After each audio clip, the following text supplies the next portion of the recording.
ನವಗ್ರಹಗಳಲ್ಲಿ ಒಂದಾಗಿರತಕ್ಕಂತಹ ಬುಧನ ವಿಚಾರವನ್ನು ತಿಳಿದುಕೊಳ್ಳೋಣ. ಬುದ್ಧಿವಂತ, ಜ್ಞ ಅಂದ್ರೆ ತಿಳುವಳಿಕೆ ಉಳ್ಳವನ, ಸರ್ವಜ್ಞ ಕೇಳಿರ್ಬೋದು ನೀವು, ಸರ್ವಂ ಜ್ಞಾನಾತೀತಿ. ನಾವಿಷ್ಟೆಲ್ಲ ಮಾತನಾಡಬೇಕು ಅಂದ್ರೆ ಏನು ಬೇಕು? ಬುದ್ಧಿಯ ಬಲ ಚೆನ್ನಾಗಿರ್ಬೇಕು. ಅಂದ್ರೆ ಒಂದೊಂದು ಗ್ರಹಗಳು ಕೆಲಸ ಮಾಡ್ತಾ ಇರಬೇಕು. ಆಗ ನಮ್ಮ ಬಾಯಿಯಿಂದ ಒಳ್ಳೊಳ್ಳೆಯ ಮಾತುಗಳು ಅಥವಾ ಕೆಟ್ಟ ಮಾತುಗಳು, ನಿಂದನೆಯ ಮಾತುಗಳು ಬರ್ತದೆ, ಇಲ್ಲ ಅಂತ. ಪ್ರಿಯ ವೀಕ್ಷಕರೇ ನಮಸ್ಕಾರ. ಕಾರ್ಯಕ್ರಮವನ್ನು ನೋಡಿ ಸುಮ್ಮನಾಗಬೇಡಿ, ನಮ್ಮ ವಾಹಿನಿಯನ್ನ ಸಬ್ಸ್ಕ್ರೈಬ್ ಮಾಡ್ಕೊಳ್ಳಿ. ಸಬ್ಸ್ಕ್ರೈಬ್ ಮಾಡಿ ಪ್ಲೀಸ್. ಶ್ರೀ ಗುರುಭ್ಯೋ ನಮಃ ಹರಿ ಓಂ. ಪ್ರೀತಿಯ ವೀಕ್ಷಕರಿಗೆಲ್ಲ ನಮಸ್ಕಾರಗಳು. ಹರೇ ರಾಮ. ನಮಃ ಸೂರ್ಯಾಯ ಚಂದ್ರಾಯ ಮಂಗಳಾಯ ಬುಧಾಯ ಚ ಗುರು ಶುಕ್ರ ಶನಿಭ್ಯಶ್ಚ ರಾಹವೇ ಕೇತವೇ ನಮಃ. ಆದಿತ್ಯಾದಿ ನವಗ್ರಹ ದೇವತಾಭ್ಯೋ ನಮಃ ನಮಸ್ಕರೋಮಿ. ಆತ್ಮೀಯರೇ, ನವಗ್ರಹಗಳಲ್ಲಿ ಒಂದಾಗಿರತಕ್ಕಂತಹ ಬುಧನ ವಿಚಾರವನ್ನು ತಿಳಿದುಕೊಳ್ಳೋಣ. ಬುಧನು ಜೋ ವಚಃ, ಮಾತಿಗೆ ಅಧಿಪತಿಯಾಗಿರ್ತಕ್ಕಂಥವನು ಮತ್ತು ನಮ್ಮ ಎದೆಯ ಭಾಗದಲ್ಲಿ ಇರತಕ್ಕಂಥವನು ಅಲ್ವೇ. ಬುಧನನ್ನು ನಾವು ಚಿಂತನೆಯನ್ನು ಮಾಡುವಾಗ ಎದೆಯ ಭಾಗವನ್ನ, ಇದರಲ್ಲಿ ಕಾಲಪುರುಷನ ಲಕ್ಷಣದಲ್ಲಿ ನಮ್ಮ ಎದೆಯ ಭಾಗವನ್ನ ಹಾಗೂ ವಸ್ತ್ರವನ್ನು ಉಡುವ ಸ್ಥಳವನ್ನ, ನಾಭಿಯ ಪ್ರದೇಶವನ್ನು, ನಾಭಿಗಿಂತ ಸ್ವಲ್ಪ ಕೆಳಗಿನ ಭಾಗ, ಆ ಪ್ರದೇಶವನ್ನ ನಾವು ಕಾಲಪುರುಷನ ಲಕ್ಷಣದಲ್ಲಿ ತಿಳಿದುಕೊಳ್ತೇವೆ. ಆ ಭಾಗದಲ್ಲಿ ಮಿಥುನ ರಾಶಿ, ಕನ್ಯಾ ರಾಶಿ ಇದೆ. ಅದಕ್ಕೆ ಅಧಿಪತಿಯಾಗಿರತಕ್ಕಂಥವನು ಬುಧ. ಆದರೆ ಇಲ್ಲಿ ನಾವು ಮುಖ್ಯವಾಗಿ ತಿಳಿದುಕೊಳ್ಳಬೇಕಾಗಿರತಕ್ಕಂತಹದ್ದು ಅವನ ಸ್ಥಳ ಯಾವುದು ಹೇಳುವಂತಹದ್ದು. ಜ್ಞೋ ವಚಃ. ಜ್ಞ ಅಂದ್ರೆ ಯಾರು? ಬುಧ. ಬುದ್ಧಿವಂತ, ಜ್ಞ ಅಂದ್ರೆ ತಿಳುವಳಿಕೆ ಉಳ್ಳವನ, ಸರ್ವಜ್ಞ ಕೇಳಿರ್ಬೋದು ನೀವು, ಸರ್ವಂ ಜ್ಞಾನಾತೀತಿ, ಸರ್ವಜ್ಞ ಎಲ್ಲವನ್ನೂ ತಿಳಿದವನು. ಆ ತಿಳುವಳಿಕೆಯನ್ನ ಕೊಡುವವನು ಯಾರು? ತಿಳುವಳಿಕೆಯನ್ನು, ಆ ತಿಳುವಳಿಕೆಯ ಸತ್ವವನ್ನ, ಜ್ಞಾನವನ್ನ ಕೊಡತಕ್ಕಂಥವನು ಗುರು. ಆದರೆ ನಮ್ಮ ಶರೀರದಲ್ಲಿ, ನಮ್ಮ ಮಾತಿನಲ್ಲಿ ಕುಳಿತಿರ್ತಾನಂತೆ ಬುಧ. ಜೋ ವಚಃ, ವಾಕ್ ವಾಚೌ ವಾಚಃ ಅಲ್ವೇ, ವಾಕ್ ಮಾತು, ಆ ಮಾತಿನಲ್ಲಿ ಬುಧನಿರ್ತಾನೆ. ನೋಡಿ ಎಷ್ಟು ಅದ್ಭುತವಾಗಿ ಬ್ರಹ್ಮ ಸೃಷ್ಟಿ ಹೇಗಿದೆ ಹೇಳುವಂತಹದ್ದನ್ನ. ವಾಕನಲ್ಲಿ ನಾವು ಮಾತನಾಡುವಾಗ ಅಕ್ಷರಗಳು ನಮ್ಮ ಬಾಯಿಯಿಂದ ಉದ್ಭವವಾಗಬೇಕು.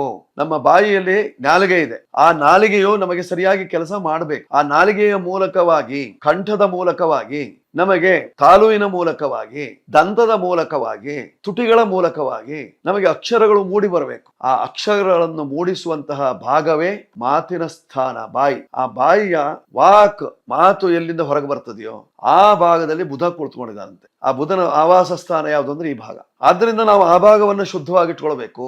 ಆ ಭಾಗವನ್ನ, ಅರ್ಥಾತ್ ಏನು, ನಮ್ಮ ಮೂತಿಯನ್ನ, ಅರ್ಥಾತ್ ನಮ್ಮ ಬಾಯಿಯ ಭಾಗವನ್ನ ಶುದ್ಧವಾಗಿಟ್ಕೊಳ್ಬೇಕು. ಅಲ್ಲೇ ಎಲ್ಲ ಅಕ್ಷರಗಳು, ಅಕಾರಾದಿ ಕ್ಷಕಾರ ಅಂತ ಅಲ್ವೇ, ಅಕಾರಾದಿ ಅ ಆ ಇ ಈ ಉ ಉ ಎ ಐ ಓ ಓ ಔ ಅಮ್ಮಹ ಅಂತ ಹೇಳ್ತೇವೆ ನಾವು. ಎ ಐ ಓ ಔ ಅಮ್ಮಹ ಇದು ಸ್ವರಗಳು. ಕಖ ಗಗಂಗ ಚಚ ಜಜ ಟಟ ಡಡನ ತತ ದದನ. ನೋಡಿ, ಟಟ ಡಡನ ತತ ದದನ ಪಪ ಬಬಮ ಒಂದೊಂದು ಭಾಗದಲ್ಲಿ ಬರ್ತದೆ, ಒಳಭಾಗದಿಂದ. ಪಪ ಬಬಮ ಯ ರ ಲ ವ ಶ ಶ ಸ ಹ ಳ ಕ್ಷ ಅಲ್ವಾ. ಹೀಗೆ ಉಚ್ಚಾರ ಮಾಡೋದು. ನೋಡಿ, ಈ ಎಲ್ಲ ಸ್ವರಗಳು, ವ್ಯಂಜನಗಳು ಎಲ್ಲವೂ ಸಹಿತವಾಗಿ ಅನುಸ್ವಾರ, ವಿಸರ್ಗ ಪ್ರತಿಯೊಂದು ಈ ಮೂಲಕವಾಗಿ ಬರಬೇಕು. ಇದಕ್ಕೆಲ್ಲ ಅಧಿಪತಿಯಾಗಿರ್ತಕ್ಕಂಥವನು ಬುಧ. ಜೋ ವಚಃ, ಮಾತಿಗೆಲ್ಲ ಅಧಿಪತಿಯಾಗಿರ್ತಕ್ಕಂಥವನು ಬುಧ.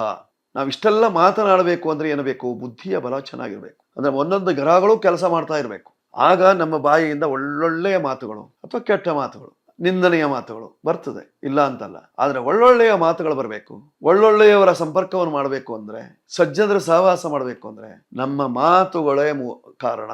ಮಾತೇ ಮುತ್ತು ಅಲ್ವಾ, ಮಾತೇ ಮುತ್ತು ಅಂತ ಹೇಳ್ತಾರೆ. ಒಳ್ಳೆಯ ಮಾತುಗಳು ಬರಬೇಕು ಅಂದ್ರೆ ಅಲ್ಲಿ ಬುಧನ ಸಾನ್ನಿಧ್ಯ ಚೆನ್ನಾಗಿರ್ಬೇಕು. ಪ್ರತಿಯೊಬ್ಬ ವ್ಯಕ್ತಿಯ ಜಾತಕದಲ್ಲಿ, ಜನ್ಮತಃ ಜಾತಕದಲ್ಲಿ ಬುಧನು ಚೆನ್ನಾಗಿದ್ದಾನೆ, ಬುಧನು ಸ್ವಕ್ಷೇತ್ರದಲ್ಲಿದ್ದಾನೆ. ಯಾವುದು ಅವನು ಸ್ವಕ್ಷೇತ್ರ?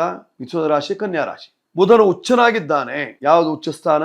ಅವನು ಬುಧನಿಗೆ ಕನ್ಯಾ ರಾಶಿಯೇ ಉಚ್ಚ ಸ್ಥಾನವಾಗಿದೆ ಅಲ್ವಾ. ಬುಧನು ಮೂಲ ತ್ರಿಕೋಣ ಸ್ಥಾನದಲ್ಲಿದ್ದಾನೆ. ಯಾವುದು? ಅದೇ ರಾಶಿ. ಅಂದಾಗ ಅಂತವರ ಮಾತು ಕೇಳುವಾಗಿರ್ತದೆ. ನಾಲ್ಕೇ ಮಾತಾಡಿ ಅದು ಕಿವಿಗೆ ಇಂಪಾಗಿರ್ತದೆ. ಮತ್ತೊಬ್ಬರ ಕರ್ಣವನ್ನ ಭೇದಿಸಿಕೊಂಡು ಹೋಗ್ತಾ ಇರ್ತದೆ. ಕರ್ಣ ಕಠೋರವಾಗಲ್ಲ, ಕರ್ಣಕ್ಕೆ ಸುಂದರವಾದಂತಹ ತಂಪನ ನೀಡ್ತದೆ. ಅಂತಹ ಮಾತನ್ನಾಡಬೇಕು ಅಂದ್ರೆ ಬುಧನ ಬಲ ಎಷ್ಟು ಚೆನ್ನಾಗಿರ್ಬೇಕು ನೋಡಿ. ಬುಧನನ್ನ ನಾವು ಚೆನ್ನಾಗಿ ನೋಡ್ಕೊಳ್ಬೇಕು. ಪ್ರಿಯಂಗುಕಲಿ ಕಾಶ್ಯಾಮಂ ರೂಪೇಣ ಪ್ರತಿಮಂ ಬುಧಂ. ರೂಪದಲ್ಲೂ ಅಷ್ಟೇ ಅವನು ಅಪ್ರತಿಮ ಬುಧ, ಅಪ್ರತಿಮನಂತೆ. ಗಂಧರ್ವರು, ಬುಧನಿಂದ ಗಂಧರ್ವ. ಆ ಗಂಧರ್ವರೆಲ್ಲ ಸುಂದರಾಂಗರು ಅಂತ ಹೇಳಿದ್ದಾರೆ. ಗಂಧರ್ವಂ ಸುಂದರಾಂಗಂ ಸುಲಲಿತ ವಪುಹು. ಶರೀರವೂ ಅಷ್ಟೇ ಸುಂದರವಾಗಿರ್ತದೆ. ಹಾಗಿದ್ದಾಗ ನಾವು ಬುಧನನ್ನ ಆರಾಧನೆ ಮಾಡಬೇಕು ಅಂದ್ರೆ ಹೇಗಬೇಕು? ಓಂ ಉದ್ಬುದ್ಯ ಸ್ವಾಗ್ನೇ ಪ್ರತಿಜಾನಿ ಹ್ಯಸ್ಮಾನ್ ಆ ಮಂತ್ರವನ್ನು ಪಠನ ಮಾಡಬೇಕು, ಅಥವಾ ಪ್ರಿಯಂಗು ಕಲಿಕಾಶ್ಯಾಮ ಮಂತ್ರವನ್ನು ಪಠನ ಮಾಡುವುದರ ಮೂಲಕವಾಗಿ ಬುಧನನ್ನ ನಾವು ಒಲಿಸಿಕೊಳ್ಳಬೇಕು ಅಂತಾದ್ರೆ ಬುಧನಿಗೆ ಹೇಳಿರ್ತಕ್ಕಷ್ಟು ಮಂತ್ರ ಸಂಖ್ಯೆಯಲ್ಲಿ ಹೋಮವನ್ನು ಮಾಡಿ ಜಪವನ್ನು ಮಾಡಿ ಆತನ ಮೂಲಕವಾಗಿ ಬುಧನನ್ನು ಒಲಿಸಿಕೊಂಡಾಗ ಒಳ್ಳೆಯ ವಾಕ್ ಶುದ್ಧಿ, ಉತ್ತಮವಾದಂತಹ ವಾಕ್ ಸಿದ್ಧಿ, ವಾಕ್ ಶುದ್ಧಿಯೂ ಇರಬೇಕು, ವಾಕ್ ಸಿದ್ಧಿಯೂ ಇರಬೇಕು. ಹಾಗಿದ್ದಾಗ ಜನರು ನಮ್ಮನ್ನ ಒಳ್ಳೆಯ ಮಾತುಗಾರ, ನೋಡ್ಲಿಕ್ಕೆ ಎಷ್ಟು ಸುಂದರವಾಗಿದನೋ ಅಷ್ಟೇ ಒಳ್ಳೆ ರೀತಿ ಮಾತಾಡ್ತಾನೆ, ಅವನ ಮಾತೇ ಮುತ್ತು ಅಂತ ಹೇಳ್ತಾರೆ. ಆ ಮುತ್ತಿನಂತಹ ಮಾತನ್ನಾಡಬೇಕು ಅಂದ್ರೆ ನಾವೇನು ಮಾಡಬೇಕು? ಬುಧನನ್ನ ಆಶ್ರಯಿಸಬೇಕು. ಬುಧನ ಆರಾಧನೆಯನ್ನು ಮಾಡ್ಕೊಳ್ಳಿ. ಆ ಬುಧನಿರುವ ಜಾಗ ಯಾವುದೋ ಗೊತ್ತಾಯ್ತಲ್ವಾ? ನಮ್ಮ ನಾಭಿ ಪ್ರದೇಶದಿಂದ ಹುಟ್ಟಿ ಬರುವಂತಹ ಎಲ್ಲ ಅಕ್ಷರಗಳು ಓಂ ಅಂತ ಹೇಳುವಂತಸರಿ, ಓಂ ಅಂತ ಹೇಳುವಾಗ ಇಲ್ಲಿಂದ ಹುಟ್ಟಿ ಬರ್ತದೆ. ಅನುಸ್ವಾರ, ವಿಸರ್ಗ, ಅನುಸ್ವಾರ, ಓಂಕಾರ, ಅಕಾರ, ಉಕಾರ, ಮಕಾರ ಸೇರಿ ಓಂಕಾರ, ಅವೆಲ್ಲ ಹುಟ್ಟಿ ಬರುವಂತಹದ್ದು. ಇಲ್ಲಿಂದ ಹುಟ್ಟಿ ಬಂದು ಕಂಠದ ಮೂಲಕವಾಗಿ ಸೇರಿ ಈ ಭಾಗದಲ್ಲಿ ಎಲ್ಲವೂ ಸಹಿತವಾಗಿ ಹೊರಗೆ ಬರುತ್ತದೆ. ಅಂದಾಗ ಆ ಮಾತಿನ ಅಧಿಪತಿಯಾಗಿರ್ತಕ್ಕಂತಹ ಬುಧನಿಗೆ ನಮಸ್ಕಾರಗಳು.